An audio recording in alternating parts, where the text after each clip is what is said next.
It hides among the trees. The smell of decay is a unique one. It's unlike anything else you'll ever experience. It's a smell that you can't wash away from a crime scene. It's a smell that sticks with you if you're ever unlucky enough to experience it. It triggers a fearful instinct in some, a morbid curiosity in others, and for some sadomasochistic individuals, a little bit of both.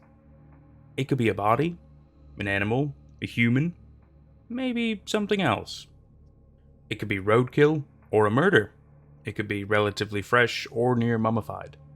And in some local legend, it's a smell that marks doom for any soul damned to such a fate. My name isn't important, as for I fear how telling this story will make me sound. Well, absolutely insane. And frankly, I don't want that linked to me. But for the sake of introductions, I'll take up the pseudonym Ethan.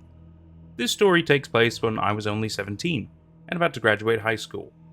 By now I'm 23, have moved, partially based on the following events, and have finished college and have started working as a crime scene investigator. A recent case brought this memory to the forefront of my mind, and I realized that I never got the chance to tell anyone back when it first happened. Because I was,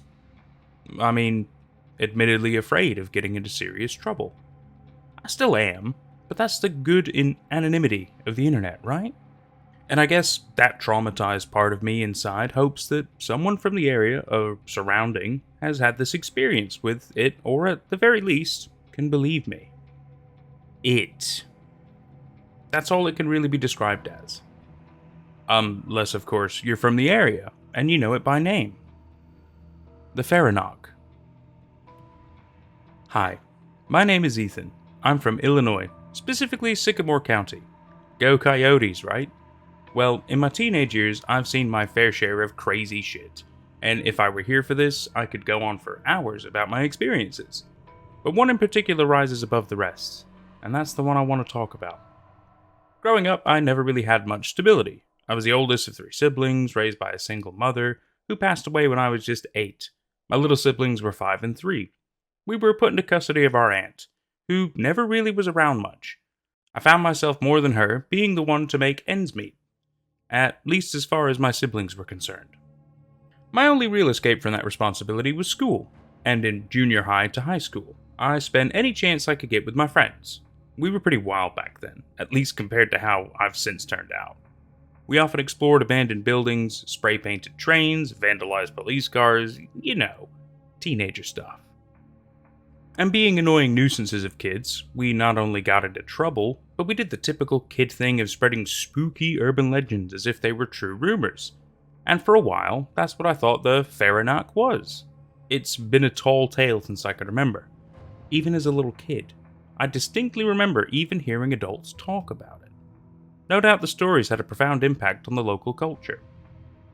You rarely saw anyone out after the street lights had come on, especially not in the area I lived in, which was thoroughly surrounded by woodland. Not really rural, but there were a good few hunting districts in the area, because of the little mini patches of woods that made up a good part of the scenery. Some were hiking trails, the biggest of them was a park, and the rest were hunting ranges or just nothing at all. If you did see people out after the sun began to set, you would never see them alone. At the very least, they'd have one other person with them, usually all clinging to each other for dear life.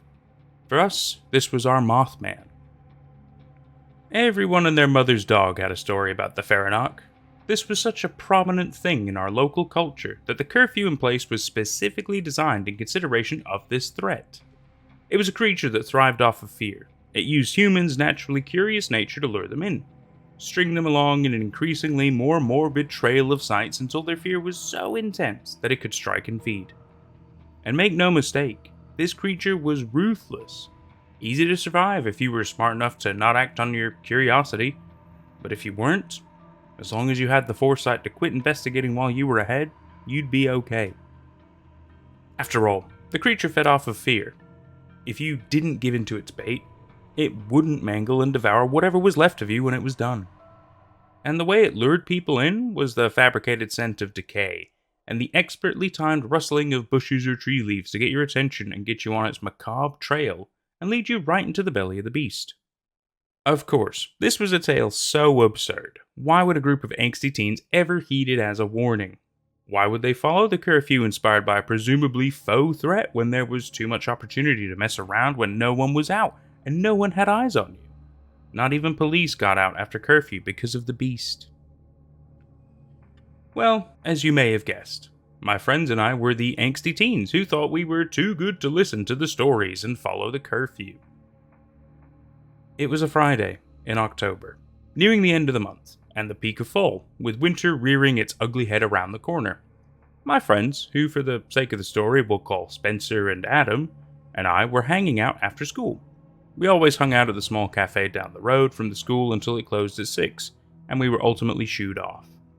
It was the weekend, and we didn't feel like calling it a day just yet. Spencer was itching for trouble, as he had just recently got ungrounded, and he wanted to make up for lost time. Naturally, Adam and I were on board. Why wouldn't we be, after all? So we hopped on our bikes and rode around town doing what we always did, looking for creepy or otherwise unsettling shit to stick our noses into and vandalizing whatever we felt like it on the way. Eventually, the sun had set, and it was a little past 8, meaning curfew had already been enacted. Of course, the police only patrolled until 8:15, and after that, it was free reign for us. You know, there's one thing we haven't done before, Adam suggested as we biked to the park. Spencer and I both looked over at him. When I piped up, "What, murder someone?" The question was meant sarcastically, and they both knew that, and Adam snorted in amusement. "No," he said. "We haven't explored the woods at night. We're already biking to the park. There's a hiking trail there." Meaning? The expectant trail off caused Spencer to light up with excitement, already knowing what was being suggested. "Oh shit, we haven't looked for that, what was it called? The thing that eats people by luring them in with a smell of death or whatever? Ethan, you know what it is, don't you?" he asked, glancing over at me.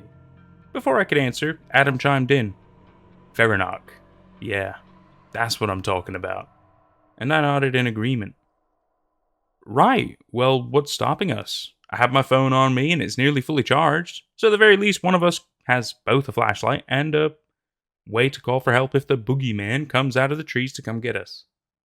This caused us all to laugh. For some reason, we found it hilarious to poke fun at the whole thing. Well, no, I guess not just for some reason. It was because we were teenagers. Going against the status quo was just what we did. As we made it to the park and biked through until we made it to the trail, I distinctly remember us all three agreeing to split up. I can't remember exactly how that part of the conversation went, but we made good on our word, and we did just that. We split up when we got there. We made it to the trail, climbed off our bikes, and let them fall to the ground in a careless pile. So excited at the prospect of exploring new territory. We were the very thing the Farino preyed on. Curious humans who acted a lot tougher than they were. It didn't help that we were stupid kids at the time, and all self-preservation was overshadowed by the adrenaline rush of exploring the woods at night, after being fed what, to us, was like the equivalent of campfire ghost stories. We looked at each other, me pulling out my phone for light. Spencer glanced down and laughed. "I think I'm going to traverse along the trail until something happens. I have my phone on me, but the trail has a few lights scattered, so I'll be fine. It'll save battery," he said. Adam and I looked at each other and nodded. "Okay, cool. I guess we'll just explore either side of the woods," I suggested, to which Adam shrugged. "Fine by me," he said. That was when we split up, as stupid as it was. Sure, at the time we thought it was all a folk tale, but even if it had been, splitting up was still stupid. There were animals in those woods who could easily hurt us. I guess we thought we were big and bad because we had our phones, but I really can't say I remember what was going through my head at that point in time. So I set off into the woods, my phone's flashlight sweeping the area around me. The only sound I had being the ambience of the wind gently blowing through the leaves of the trees and bushes around me, and the chirping of crickets or cicadas. I'd be lying to say I could tell the difference. Still can't. For a while, nothing happened. I walked through the woods, phone in hand, looking for anything interesting. The most interesting thing I found up to that point was a cigarette carton with 2 unsmoked broken cigarettes in it, and someone's old frisbee. It was unbleached and weathered, so I could tell it had been laying there for a while. After about 20 minutes of absolute nothing, I decided this was boring, and I was getting cold. I was ready to call it a night and go home. But then, as I went to call Spencer, I smelled it. The foul stench of decay singeing my nose, bringing tears to my eyes. It was such a flooring smell, something that, at the time, I had never smelled before. And it was horrendous. There's truly nothing to compare it to. Ironically enough, despite the Farino being the whole reason I was in the woods in the first place, that wasn't my first thought. My first thought was, I'm bored. I want to get pictures of a carcass. Yeah. As morbid as it was, that was my thinking process. At the time, all I could think about was how gnarly it would be to have a photo like that. I knew I could get into some serious trouble, but I didn't care. I was a nosy 17-year-old. All that mattered to me at that time was the shock value. So despite my growing repulsion and the feeling of nausea churning my stomach, I followed the horrid scent. I tried calling Spencer for real this time, but he didn't pick up. I just assumed he either had his ringer off or was being too brave to answer the phone, wanting to feel as alone as possible. That might seem like a stretch, but that's just how he was. So at first, it didn't matter to me that much. It was when I started hearing what sounded like the rustling of something in the bushes around me, something big, that I actually remembered why I was here. And then I hesitated to keep going.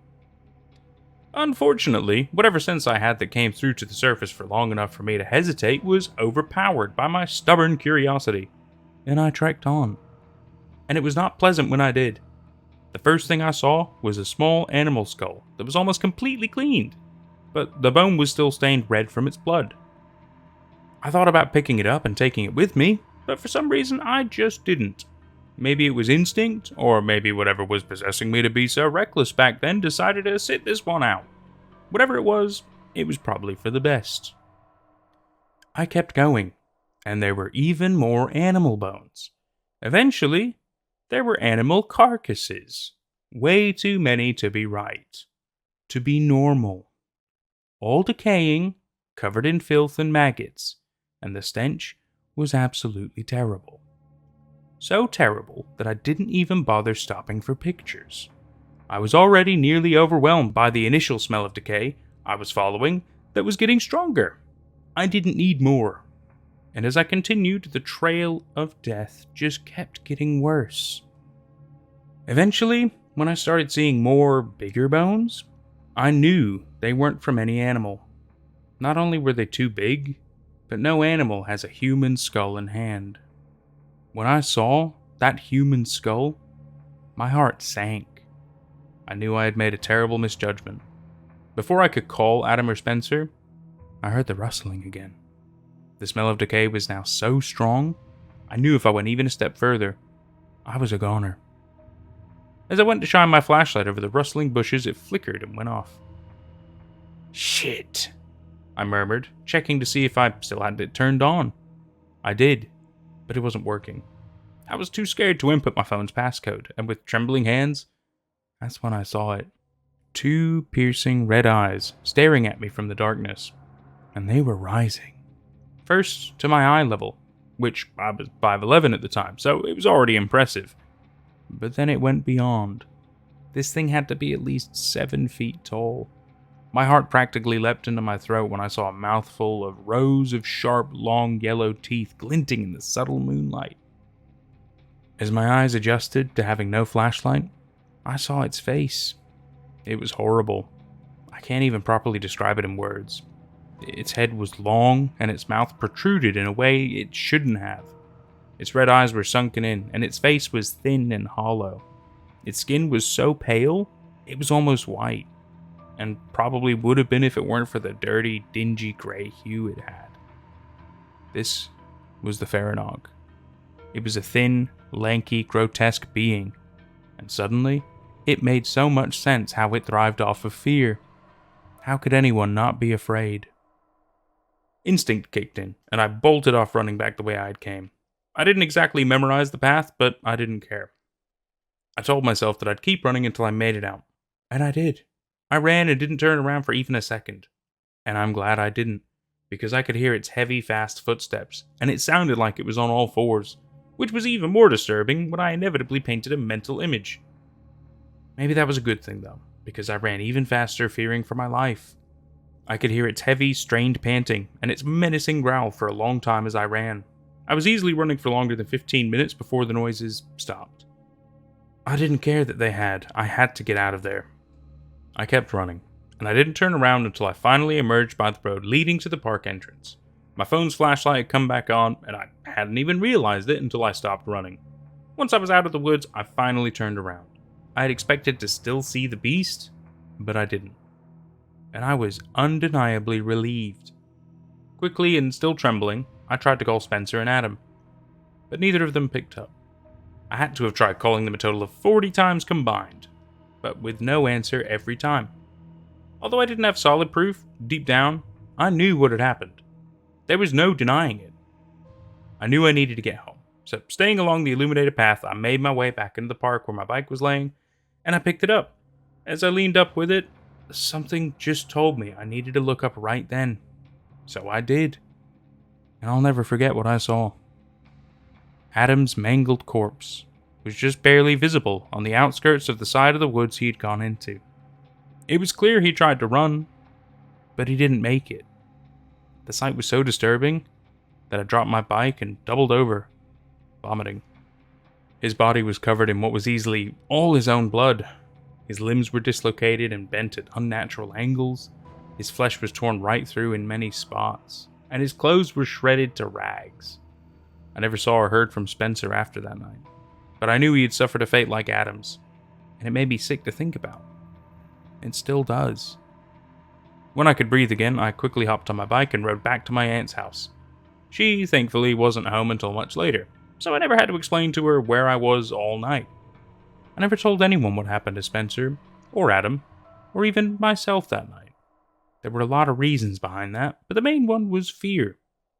From that day forward, I was never sticking my nose where it didn't belong. I learned a lot of things that night, a lot of things I shouldn't have. The Farino was more than a tall tale. It really was a serious threat. While all the stories about it might not have been true, I know what happened to me that night. I know when the missing posters went up. I know how torn apart the whole community was. I know what happened to me, what happened to my best friends. And I never doubted when people warned me after that. About anything. Whatever warnings I was ever given, I made sure to heed them.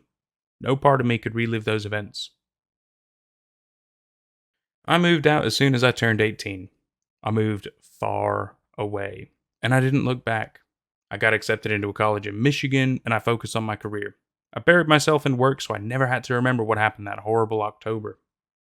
I made a new life, and for a while, I thought I got away from it. I got a new job, I got a girlfriend who I'm planning to propose to this summer, and she's due to have our first child in a few months. But when I got called to a scene a few miles from where I've been staying, the state of the body was something no one was expecting. No one except me. It was a teenager, about my age at the time of the incident, and her corpse was brutalized in the same horrible way that Adam's had been. The fact that her body had been found in the woods behind her family's home made one thing all too clear to me. I was never supposed to get away from the Farino that night. It followed me here. And that was It Hides Among the Trees by HugsForCorpse. This is yet another fantastic classic case of creepy creature in the woods type deal, but what I really also like about this is the fact that this is clearly just real, and the fact that, the whole town, the whole county, whatever, they've got rules, they've got a crazy curfew and stuff, and even though not everybody might believe in it, a lot of people just heed it and go with it because there is still clearly a level of reality to it. And that makes it so much more interesting, the fact that you'd really think they'd be doing more investigation level, and for all we know, maybe they are to an extent to kind of figure out what this creature is, where it came from, why it's doing this, are there more of them, etc. But at least just in this story, we only get the perspective of Ethan, and it's just so interesting, really, because you get to see it from like the classic case of somebody who gets attacked by this creature, that they're scarred for life, sort of a thing. It chases them, things like that. And No, it really makes you think, though. I mean, I've never heard of a Farinock. It makes me think of probably quite a few different creatures. I'm sure many other people. It's like a classic cryptid sort of a situation. But it's a great story. There's a lot of good detail. There's a lot of interest. There's a lot of weirdness to it. It's got its own weird kind of rules and attacking way, and it's just good. It's really really good. I've enjoyed it. I really hope you have too. We'll see you for whatever's next. Take care.